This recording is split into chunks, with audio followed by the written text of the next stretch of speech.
$300, a veces 500. Ese era el precio por meter un solo celular a las Bartolinas, esas celdas donde el Estado guarda a los detenidos, y no lo cobraba un delincuente cualquiera colado entre las rejas. Lo cobraba un inspector jefe de la Policía Nacional Civil, con 7 agentes trabajando a sus órdenes. Los que tenían que custodiar la ley la estaban vendiendo al por menor. $300 el celular, 500 si hacía falta, chips, teléfonos, droga, todo con tarifa, todo entrando a las celdas por las manos de los mismos policías que se supone que las cuidan.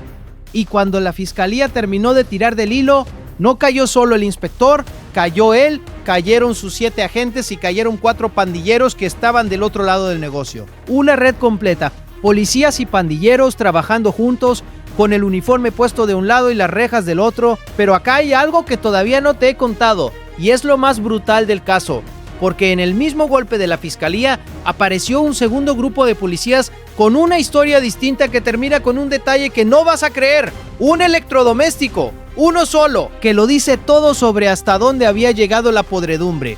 Guarda esa imagen porque la vas a entender al final. Vamos por partes y empecemos por dónde pasaba todo esto. El lugar es la Unidad de Servicios Extraordinarios de la Policía Nacional Civil, en la calle Concepción, en San Salvador. Ahí están unas Bartolinas. Y para que nos entendamos, una Bartolina es una celda de detención, un lugar donde la policía mantiene encerrada a la gente bajo su custodia mientras espera lo que sigue en su proceso.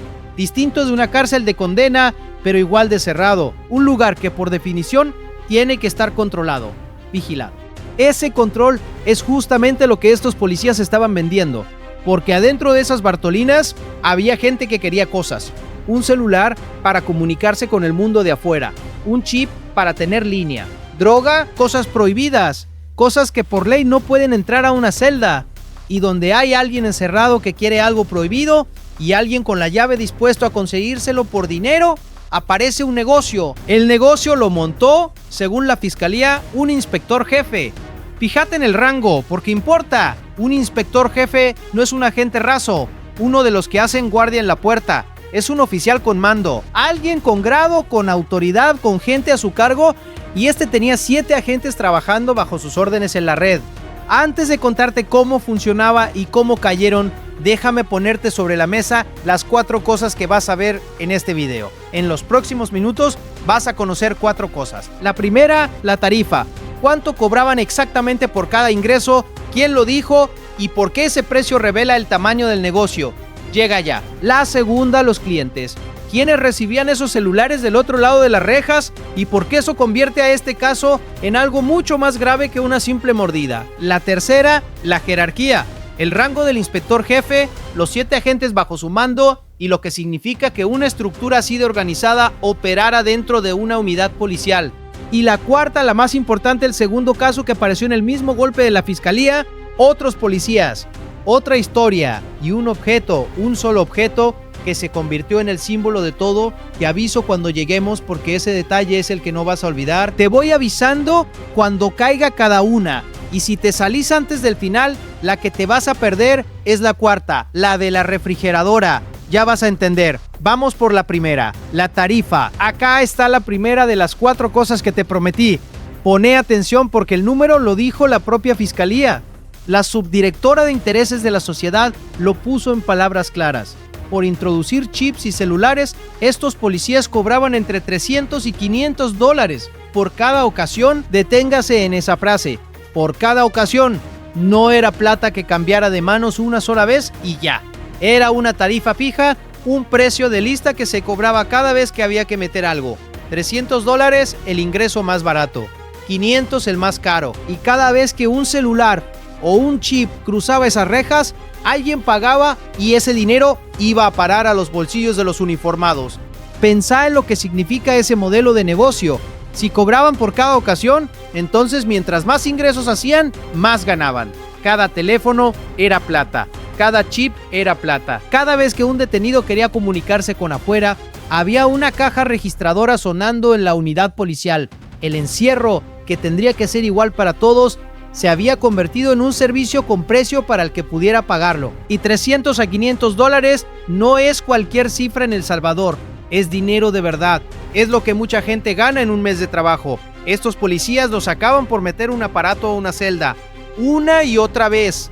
Y la forma en que metían esos objetos muestra que no era algo improvisado, era un método pensado, con varias vías para burlar los controles. Según ha trascendido de este tipo de casos investigados por la Fiscalía, los ilícitos entraban de distintas maneras. Una era escondidos entre la comida que se les da a los detenidos. El paquete iba camuflado en las bolsas de alimentos. Otra era aprovechar los movimientos internos, como cuando un recluso salía a atención médica y al regresar ingresaba los objetos, con la complicidad de la gente que lo custodiaba. Y otra era todavía más descarada. Los agentes dejaban los paquetes en los basureros de las celdas o los lanzaban desde una rampa elevada que cubre el perímetro de las Bartolinas, ya que las celdas están enrejadas por arriba. Fíjate en el nivel de organización que revela eso. No era un policía metiendo un teléfono a escondidas de casualidad. Era un sistema con rutas conocidas, con roles, con formas ensayadas de hacer llegar el contrabando a las manos correctas sin que los controles lo detectaran. Cada método estaba pensado para un momento distinto, para una situación distinta, y todo aceitado por la misma cosa, el pago. Esa es la primera pieza. La tarifa, $300 a $500 por cada ingreso, dicho por la propia Fiscalía. Guarda ese número porque cuando sepas quiénes eran los clientes, vas a entender por qué ese negocio era tan peligroso.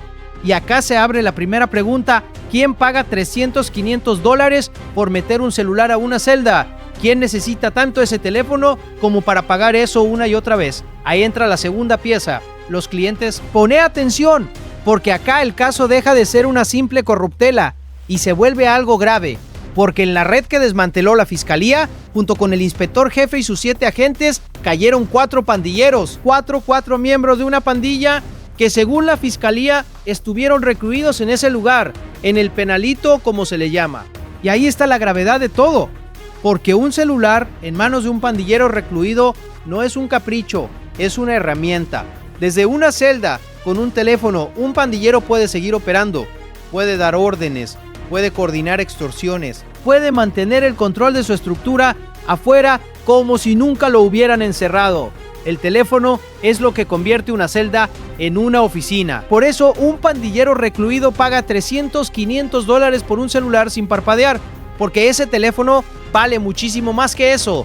Con ese teléfono la pandilla sigue funcionando, sigue cobrando, sigue mandando. Y el encierro que tendría que cortarle las manos a la estructura se vuelve apenas un cambio de dirección. Y hay algo que hace esto todavía más grave.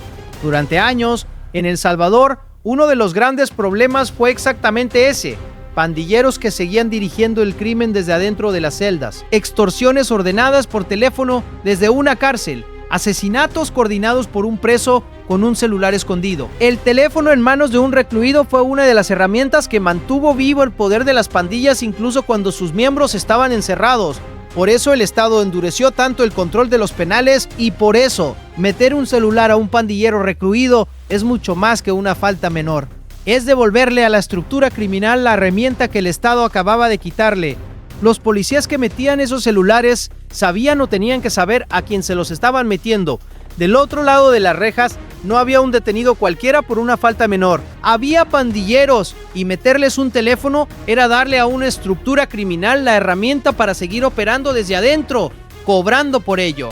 Esa es la segunda pieza. Los clientes, 4 pandilleros recluidos que compraban los celulares que los policías metían. La prueba de que este negocio no solo era corrupto, sino que alimentaba directamente a las estructuras que el país entero estaba tratando de desmantelar. Guárdala. Y acá se abre otra pregunta: ¿cómo se organiza algo así dentro de una unidad policial? ¿Cómo funciona una red donde un oficial con rango y 7 agentes se coordinan para meter ilícitos sin que se note? Esa es la tercera cosa, la jerarquía. Pone atención porque acá está lo que hace este caso tan preocupante. No hablamos de un policía suelto, una manzana podrida que actuaba sola, hablamos de una estructura, un inspector jefe a la cabeza, 7 agentes bajo su mando, todos moviéndose en la misma dirección dentro de la misma unidad para el mismo negocio. Un inspector jefe tiene rango, tiene autoridad sobre otros policías, y cuando alguien con ese grado monta una red, tiene una ventaja enorme, porque puede dar órdenes, puede organizar turnos, puede cubrir a su gente, puede usar su posición para que la operación funcione sin llamar la atención. Los 7 agentes no eran socios iguales repartiéndose un botín. eran subordinados dentro de una estructura que un oficial dirigía. Y eso convierte el caso en algo más que corrupción individual. Es corrupción organizada, con mando, con jerarquía, funcionando dentro del aparato del Estado. Una pequeña estructura criminal con uniforme incrustada en el lugar donde el Estado guarda a sus detenidos. La misma lógica de mando de una pandilla, pero del lado de la ley. Deténgase a pensar en lo que eso significa para la confianza. Un ciudadano común asume que el policía que custodia una celda está del lado de la ley, que las rejas significan algo, que un pandillero encerrado está de verdad fuera de circulación. Y este caso muestra que al menos en esa unidad eso no era cierto, que las rejas tenían precio, que el uniforme en manos de estos hombres estaba a la venta. Y esa traición pesa doble cuando viene de un policía. Porque un pandillero que mete droga a una celda es un delincuente haciendo lo que hacen los delincuentes. Pero un policía que hace lo mismo rompe algo más. Rompe la confianza que la sociedad le entregó junto con la placa. A ese hombre el Estado le dio un arma, una autoridad en la responsabilidad de custodiar a otros seres humanos.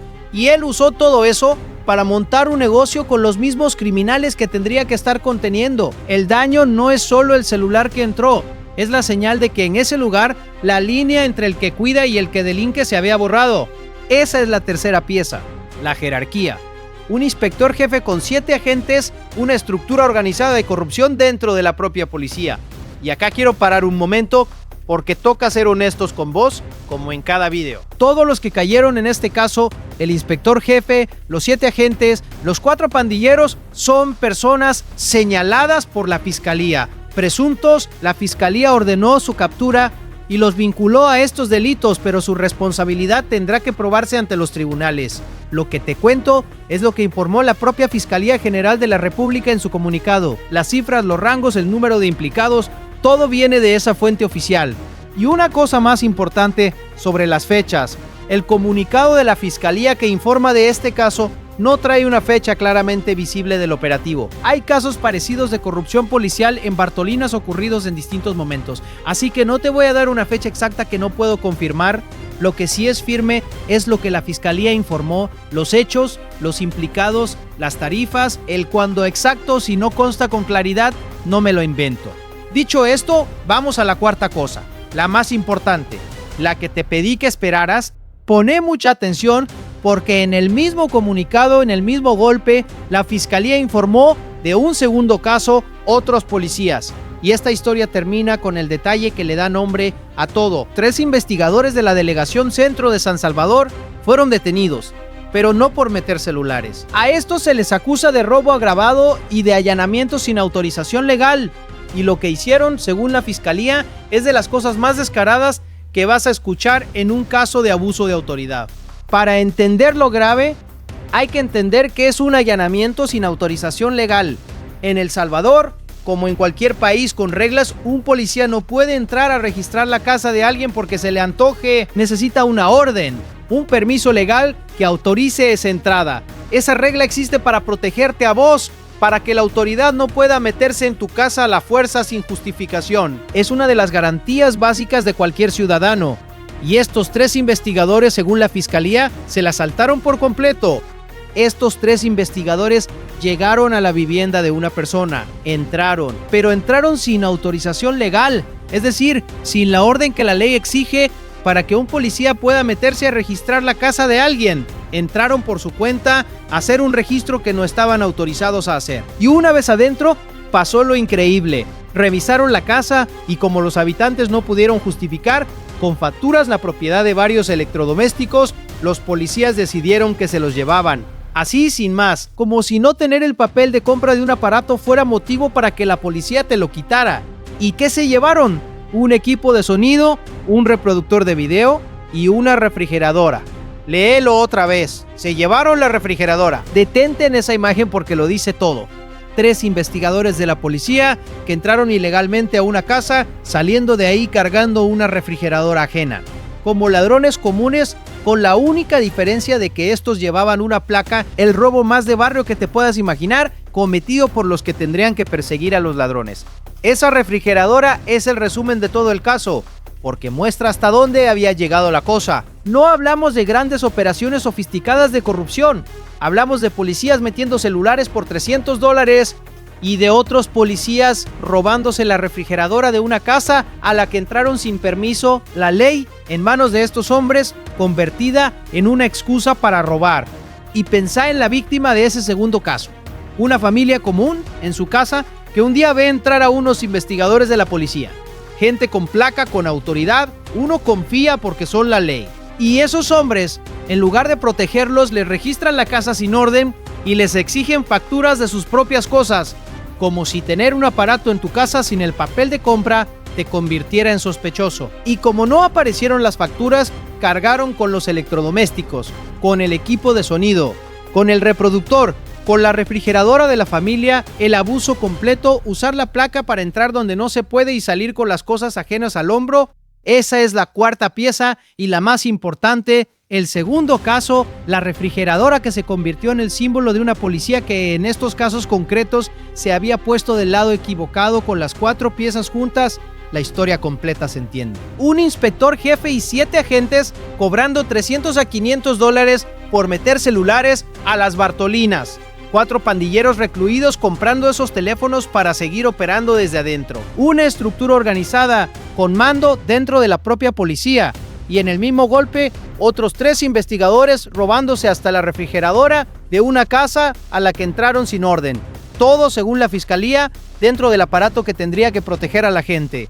Y quiero cerrar con lo que este caso deja claro, porque tiene un lado que va más allá del escándalo. Estos casos son graves, sí. Duele que sean policías los que traicionan el uniforme.